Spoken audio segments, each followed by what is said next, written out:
Olá pessoal, tudo bem? Então no último vídeo a gente falou sobre métodos ou formas de aumentar a resistência em materiais metálicos monofásicos e falou sobre essa questão de todos os métodos eles seguem um princípio básico, né, que é restringir ou barrar o movimento dessas discordâncias. E a gente foi lá, explicou e comentou um pouquinho sobre o que é uma discordância, como que é a movimentação dela num cristal e num sistema policristalino. E agora a gente vai ver quais são os métodos para tentar barrar esse movimento de discordância, que são os métodos, os mecanismos utilizados aí mais na indústria para aumentar a resistência em materiais metálicos, né? Então, o primeiro método que a gente vai ver é diminuir o tamanho de grão. A ideia de diminuir o tamanho de grão é gerar no material mais contornos de grão. A gente viu que o contorno de grão acaba sendo uma barreira para a movimentação de discordância, então quando a gente diminui os tamanhos de grão, em um determinado material, a gente gera mais contornos, mais barreiras, né, para a movimentação de discordância, e gerando mais barreira, a gente acaba aumentando a resistência mecânica de um determinado material. Né. Então aqui, um tamanho de médio grão, o tamanho médio de um grão influencia nas propriedades mecânicas do material.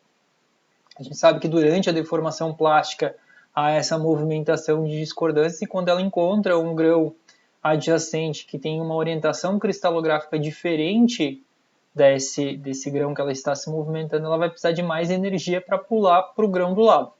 E quanto maior for essa diferença em termos de orientação cristalográfica entre os grãos, mais energia ela vai precisar para pular para o lado. Né? Então ela está num sistema de escorregamento aqui, dentro desse grão, ela encontra um grão adjacente, precisa de mais energia para vencer esse contorno de grão aqui. Quando a gente tem um material cheio de grãos pequenininhos, a gente tem vários contornos de grão, e cada contorno de grão acaba sendo uma barreira para a movimentação de discordância. Então, tamanhos de grãos pequenos geram mais contornos de grão que vão impactar em uma maior resistência mecânica dentro do material. Né? Então, um contorno de grão atua como uma barreira para a movimentação de discordância. A discordância terá que modificar sua direção, né, de deslizamento.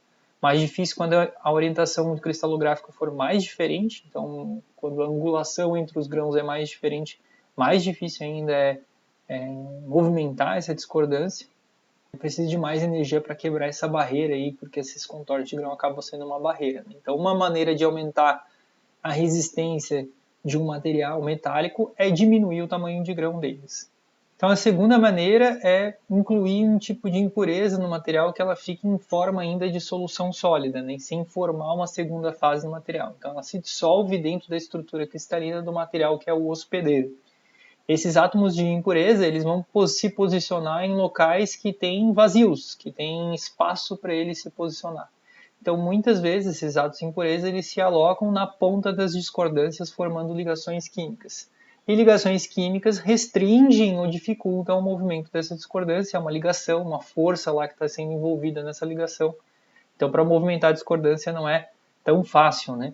Então, a introdução de impurezas, seja por solução sólida intersticial ou substitucional, promove um aumento de dureza e de resistência em metais, né?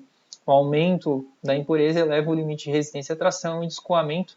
Aqui, por exemplo, tem uma liga de cobre e níquel. À medida que a gente vai colocando níquel na liga de cobre, tá? Aqui está o percentual de níquel aumentando.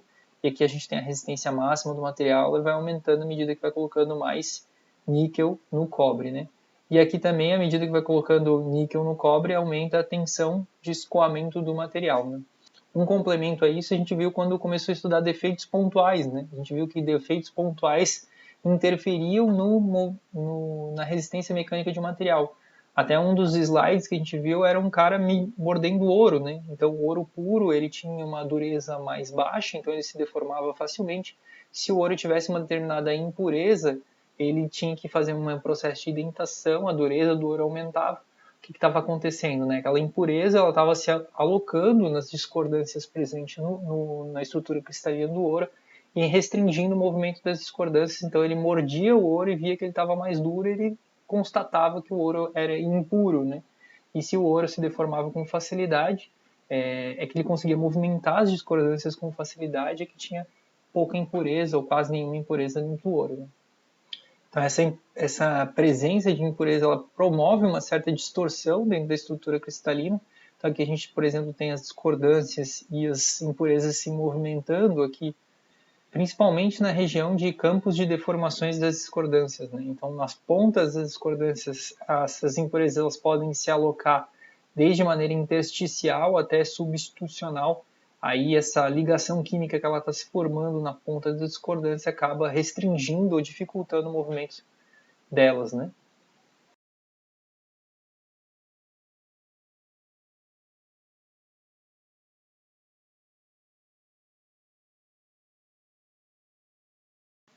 E a terceira maneira de dificultar o movimento das discordâncias é via encruamento.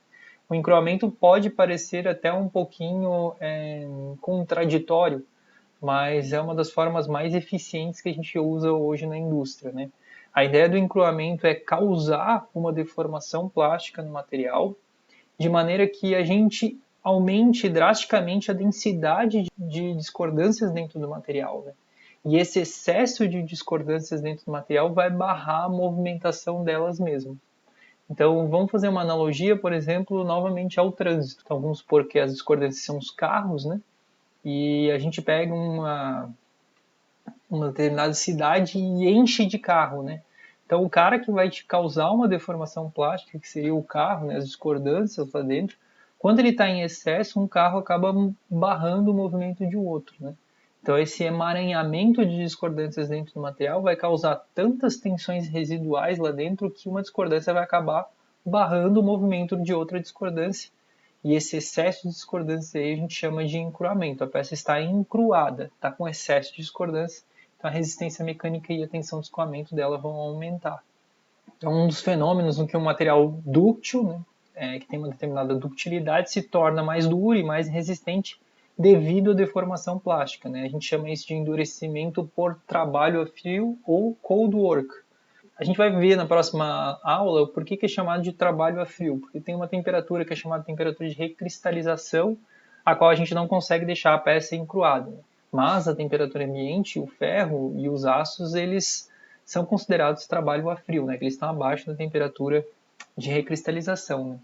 Então a porcentagem de trabalho a frio é o quanto que a gente reduz de área original de uma determinada peça. Se a gente tem uma redução na área de 5%, a gente tem 5% de trabalho a frio, 10%, 10% de trabalho a frio.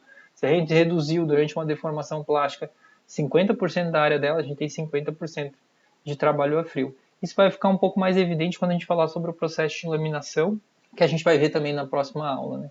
Então aqui tem uma comparação de aço, latão e cobre. Né? Então esse aço aqui 1040 em azul, o latão aqui em amarelo e o cobre em vermelho.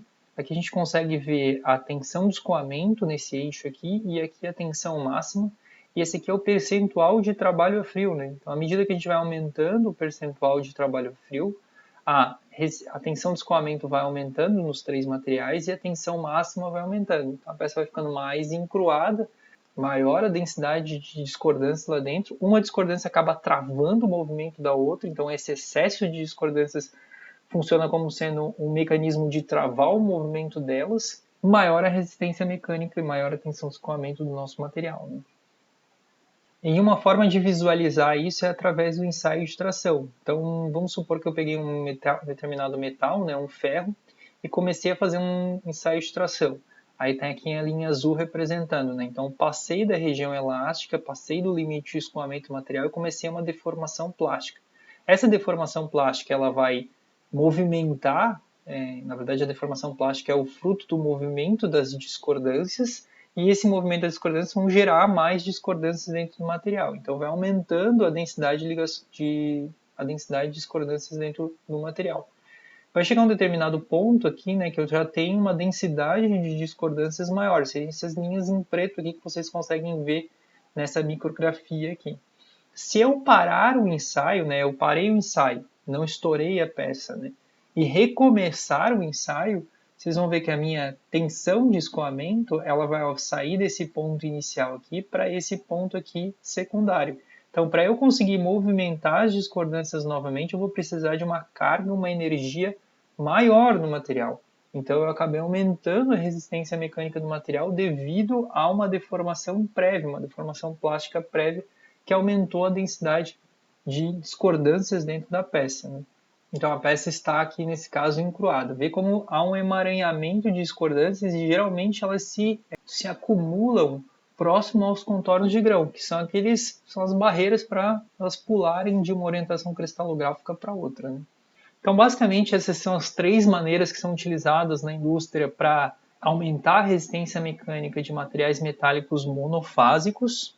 O interessante também é falar que não necessariamente pode ser utilizada uma e a outra maneira não, pode ser utilizada maneiras diferentes para tentar aumentar. Então a gente consegue manipular essas propriedades mecânicas colocando aspectos que facilitam ou dificultam a movimentação de discordâncias dentro do material. Nota que esses três métodos que a gente viu nesse vídeo, eles são baseados em um simples mecanismo, restringir a movimentação das discordâncias dentro do material. E daí tem diferentes formas de fazer essa restrição.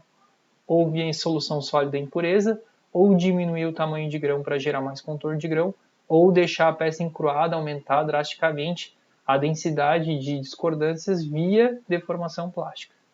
Beleza, gente?